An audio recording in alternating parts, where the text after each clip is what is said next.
Das Beast von Delta 4x4, quasi eine Spielwiese für Kinder, die mal ausprobieren wollen, was alles so geht. Das kann man so mit Fug und Recht behaupten, denn ich glaube, das hier ist das meist umgebauteste Auto, was da wird laufend was modifiziert oder steht er jetzt so, wie er soll? Nee, auf keinen Fall. Also man sieht ja hier zum Beispiel, dass es immer noch viel gearbeitet wird. Da ist immer noch das Loch für den Snorkel drin.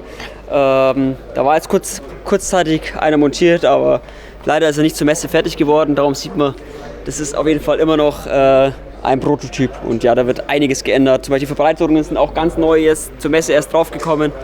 Also alles ganz frisch. Die Messe ist bei uns auch immer so ein Druckmittel, dass wir fertig werden müssen mit unseren Autos. Also es ist ja wirklich so.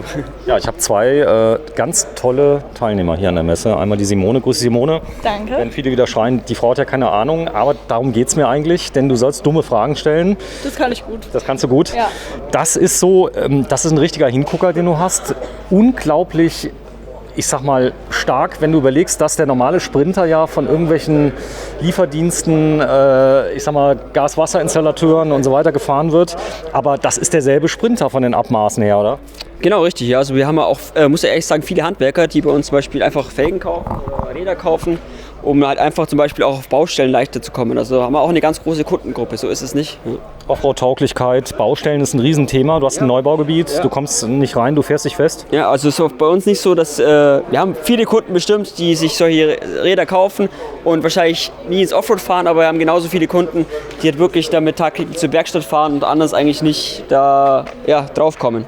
Welche Produkte genau verkauft ihr jetzt? Also ich habe von Felgen jetzt mitbekommen, von irgendwelchen Dachdeckern, nicht, wie heißt es? Dachtträger, ja, teilweise, genau. Reifen auch, ja oder Reifen nein? auch, genau. Wir haben ja auch unsere eigene Reifenmarke, eben dieses Loader Tire. Da haben wir auch mittlerweile 2 verschiedene Größen. Ansonsten, Felgen ist auf jeden Fall unser Steckenpferd, ganz klar. Das ist die Nummer 1. Dann machen wir ganz viele Verbreiterungen. Wir verbreitern Fahrzeuge, eben auch, dass die Räder Platz drunter haben, legen die Fahrzeuge höher. Frontbügel ist auch eine wichtige Sache, dass man auch Scheinwerfer dran befestigen kann, ohne jetzt am Auto was zu bohren, was zu schneiden und so weiter. Unterfahrschutz, also eigentlich sind wir sehr breit aufgestellt, aber man muss ganz klar sagen, dass sich bei uns eigentlich so alles um die Felge dreht. Okay. So, hier vorne siehst du, Träger, ist der von euch? Der ist von uns, genau. Und mit Leiter, integrierter Leiter, kommen wir eben so an der Seite drauf. Kannst du auch probieren, wenn du willst, aber ist, glaube ich, relativ hoch. Ja, und Es wäre live dabei. Du magst, oder wie? Mir ist egal. Ja, wenn du mal willst. Sie spielt Handball, muss ich dazu sagen. Wir hatten ja über 200 Bewerbungen. Wir haben die Simone gewählt, weil sie gesagt hat, ich mache alles mit. So da draufklettern. ja, super, das ist wichtig. Ja. Also Das ist ziemlich- glaube ich, die Luft noch besser wieder. Fall mir ja nicht runter, Simone. Ich kann aber jetzt nur auf diese Stangen, oder? Ja, ist besser so. Okay. Das ist besser so. Da hat man einen guten Überblick. So, wenn du noch mal runterkommst, ich zeig mal, hier vorne ist noch ein Halter. Das ist jetzt so ein Multifunktionshalter mit vielen Bohrungen, da kannst du alles Ja, festmachen. genau, da kann man verschiedene Sachen drauf machen. Fahrradträger zum Beispiel könnte man auch machen. Spaten kann man drauf befestigen, Tanks drauf befestigen. Wir haben jetzt mal Blanko gelassen. Und ja, genau. So, das ist das Ersatzrad. Das ist schon wichtig, wenn du Offroad fährst. Sieht aber auch gut aus. Auf jeden Fall, also eine größere Reise sollte man auf keinen Fall ohne Ersatzrad unternehmen. So Weltreisenden zum Beispiel, wo wir auch relativ viele Kunden haben, denen empfehlen wir eigentlich immer 2 2 Ersatzräder oder wenigstens dann ein Ersatzrad und ein Reifen, dass man halt wirklich schnell weiterkommt, sagen wir mal so. Ja, es gehen ja viele hin, die jetzt Weltreisen machen, die sagen, ich kriege eine Delta-Felge nicht in jeder Ecke, nehmen sich normale Felgen. Du sagst aber, die sind schon sehr, sehr robust und sie haben diesen berühmten Ring. Hat der auch einen Ring? Das ist auch ein Ring, genau. Das ist sogar ein bisschen optimiert zum Beispiel, dass er halt eben hier näher an der Felge ist. Das ist ein relativ großer Vorteil und man kann halt einfach abschrauben, wie man das schon gewöhnt ist. Und wenn man hier zum Beispiel jetzt eine Schramme hat, dann muss man nicht die gesamte Felge erneuern, sondern einfach nur diesen Ring. Das ist halt wirklich, wirklich toll. Teuer? Der Ring? Ja. Auf keinen Fall so teuer wie die Felge. Aber ich glaube, so bewegt sich so um die 100 Euro. 100 Euro nur. Ja. Das heißt, ich schramme nicht die ganze Felge. Hast du schon mal eine Felge geschrammt? Einparken? Ja, kann schon sein. Also ich schon. Ich schon. Komm, ich zeig mal gerade, da sind viele Sachen, die sind jetzt sehr mäßig da, aber die Befestigungspunkte sind immer so, dass man es zurückbauen kann, dass man nicht viel kaputt macht. Ja? bei dem muss man jetzt halt, leider ein Loch bohren. Das ist Sag mal. also hier, hier, Mit der, genau. gut, jetzt muss man sagen, bei entsprechenden Reisemobilen macht man ja aber auch Löcher in Dächer und so. Darf ich mal reingucken, das ist so geil da drin. Kann man schon reingucken. Komm, ich zeig mal. Also das ist Messeeinsatz, oder? Ja, das ist halt, Die haben genug Räder dabei zum Ersatz. genau, ja.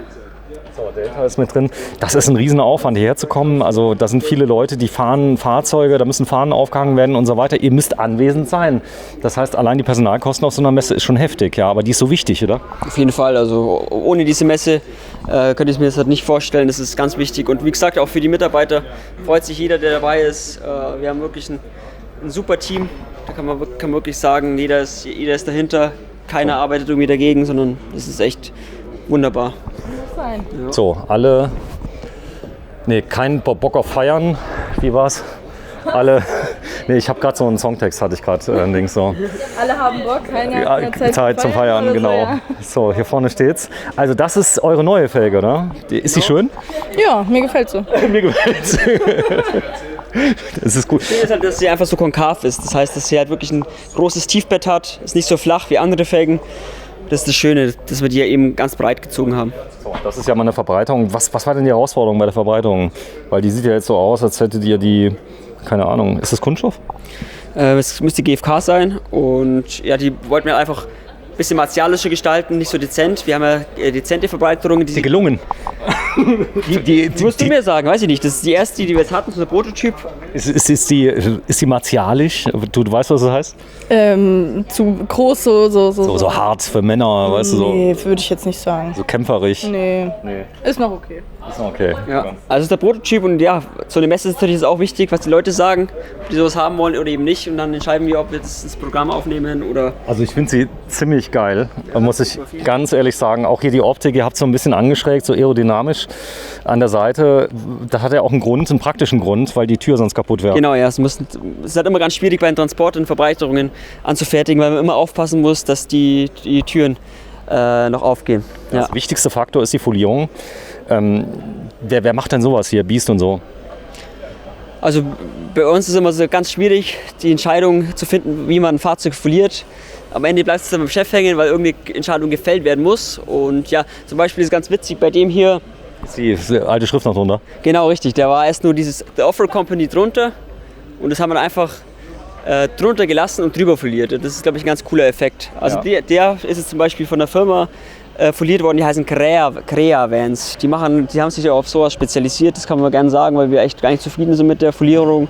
Und ja, die haben sich da verkünstelt. In Luftfahrwerk geht es auch bei euch? Luftfahrwerke machen wir nicht, nee. Das heißt, ihr habt Stahlfedern oder wie läuft das mit den Dämpfern? Also wir haben beim Sprinter wechseln wir nur die hinteren Dämpfer und da arbeiten wir mit einer Firma zusammen, die sich eigentlich auf LKW-Stoßdämpfer spezialisiert haben. Darf die Simone den noch fahren? Oder ist der über 300 Tonnen? Den darf man fahren. Das ist unter 3,5 Tonnen. Also Oder geben wir ihm mal einen Schlüssel? Die Frage ist, ob ich mir das zutraue. nach der Messe gerne. Kann man gerne machen, ja, auf jeden Fall. Oder wie weit ich damit komme, bis zum nächsten Pfosten vielleicht. Es ist aber nicht so schlimm, denn es sind ja Rückfahrkameras eingebaut. Alles drum und dran. Und das ist so, Mercedes, ja. es fahren viele Frauen, muss man sagen. Also es sind wirklich nicht nur Männer. Ja, viele Frauen als Kundinnen auf jeden Fall, ja klar. Viele Camperinnen natürlich auch. Und Weil du gerade von der Folierung, Entschuldigung für die Unterbrechung, weil du gerade von der Folierung gesprochen hast, muss das Auto immer neu foliert werden, wenn ihr da irgendwas dran verändert habt? Also nee, muss nicht. Aber wir machen das eigentlich, um halt einfach nochmal so einen Baueffekt zu erstellen. Also das ist mir eigentlich bekannt dafür, dass unsere Autos immer relativ, Du willst auf irgendwelche Frontseiten von irgendwelchen Magazinen. Ihr habt viele Partner aus der Presse, mit denen ihr kooperiert, die also eure Fahrzeuge veredeln.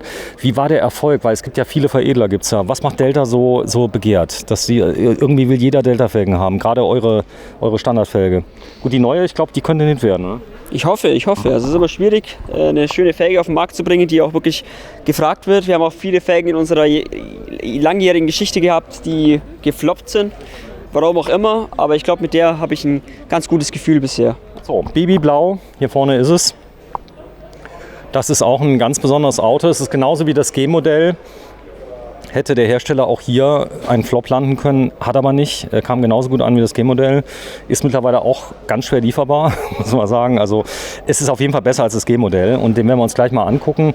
Denn ich habe nach der Frage gefragt, da hast du gesagt, du hast 2 Farben genannt? Ja, erstmal Türkis und dann Babyblau. Aber hier auch Optik, Hingucker, muss nicht sein. Aber auf einer Messe ist das ein Muss, oder? Auf jeden Fall, also es geht immer unter und ja, das dürfen wir auf keinen Fall darf das passieren auf einer Messe, dass das Auto untergeht. Ja. Hier werden, glaube ich, auch die Frauen angesprochen mit der Farbe, oder? Was sagst du? Ich hoffe, musst du mir sagen, ob du angesprochen wirst. Ja, also mir gefällt der Schwarze am besten bisher, aber Ja. ist auf jeden Fall hübsch. So, 15. Juni 2022, Simone Zöller, ja, aus Aschaffenburg, auch in Bayern. Das ist ja auch hier in Bayern, in Franken. Du bist aus Franken? Nein, ich bin auf keinen Fall aus Franken. Also ich bin aus Augsburg, aus beide Schwaben eigentlich, genau. Aber unsere Firma ist in der Nähe von München und ja, also eigentlich Oberbayern. Genau. Danke fürs Einschalten. Abenteuer Allrad Mitte Juni. Tschüss.